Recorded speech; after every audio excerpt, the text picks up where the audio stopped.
Flowers are not only beautiful, they actually have an amazing variety. If you look at their colors, their shapes of petals, the variety is staggering. It's also the arrangement of the petals, the sepals, and other parts of the flower which varies from flowering plant to flowering plant. And in this video, we are going to look particularly at the different arrangements of sepals and petals. Take a look at the sepals of this flower. See how they are all joined together at the base. So whenever the sepals are joined together, they are called gamosepalous.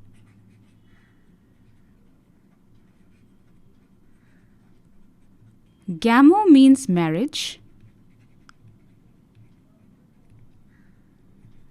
So just as in a marriage two people are together, similarly in gamosepalous calyx, this is a calyx. As you know, the calyx consists of all the sepals of a flower. In a gamosepalous calyx, the sepals are all together.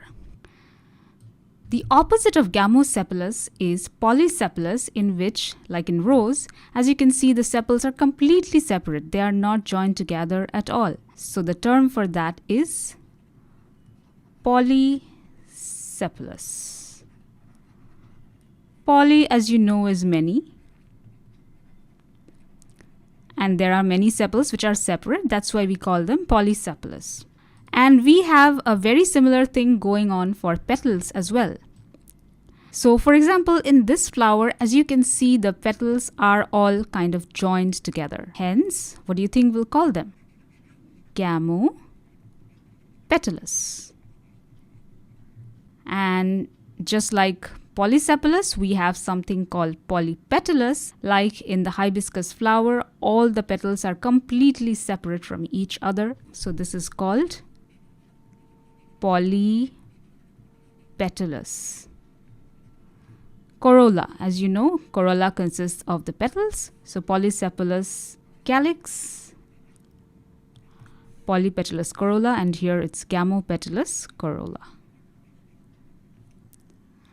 Now we are going to look at how petals and sepals are arranged with respect to each other in a flower, and the term for that is aestivation.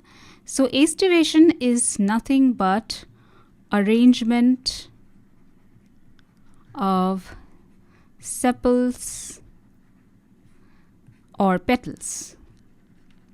So take a look at this hibiscus flower. I want you to concentrate on the sepals. So if you look at the sepals, they are just side by side, one after another, right? So if you look from the top, this is what it looks like.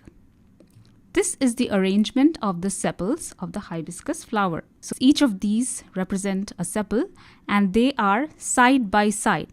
This is the simplest arrangement of sepals or petals. And this type of arrangement is called valvate. So this is valvate aestivation. So keep in mind that whatever aestivation I talk about, it's applicable to both sepals and petals. So valvate aestivation can belong to sepals, as in this case. It can also belong to petals, which is not so in this case. If you look at the petals of a hibiscus flower, you will see a different picture than from the sepals. They are not exactly side by side. There are overlaps at the edges. For example, this edge of this petal is on top of the edge of this petal, whereas the other edge of the same petal is below the edge of the next petal. So if you look at it anti-clockwise, it's in the same direction of overlap. What do I mean by this? For example, let's start with this petal.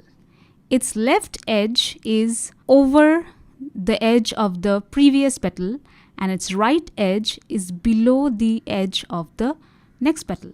Similarly, for this petal, its left edge is over the edge of the previous petal, whereas its right edge is under the edge of the next petal. And the pattern follows. It's the same for all the petals. So if you look at the aestivation, it looks like the valvate aestivation has been taken and been kind of twisted, right?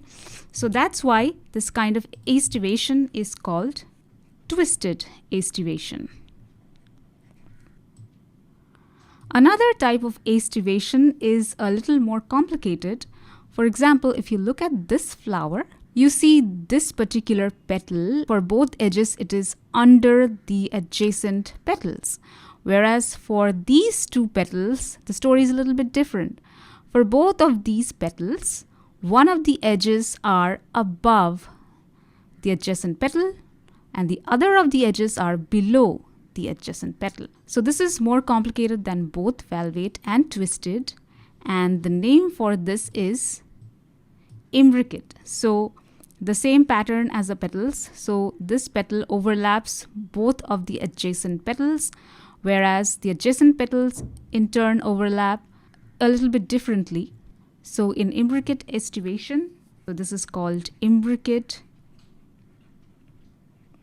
aestivation. See this petal, both the edges are over the edges of the adjacent petals, whereas for each of these adjacent petals, one of the edges are over the adjacent petal, whereas the other edge is below the adjacent petal. And the same goes for this petal, whereas this petal is the opposite of this one. Both of its edges are under the edges of the adjacent petals. So it's kind of complicated and it's called imbricate. The way I remember this word imbricate is, it sounds kind of like intricate to me. Intricate means complicated. So this is imbricate aestivation. The last kind of aestivation that we are going to look at is found in the pea flower and all the flowers that belong to the pea family. In this aestivation, it looks very different from all the other aestivations.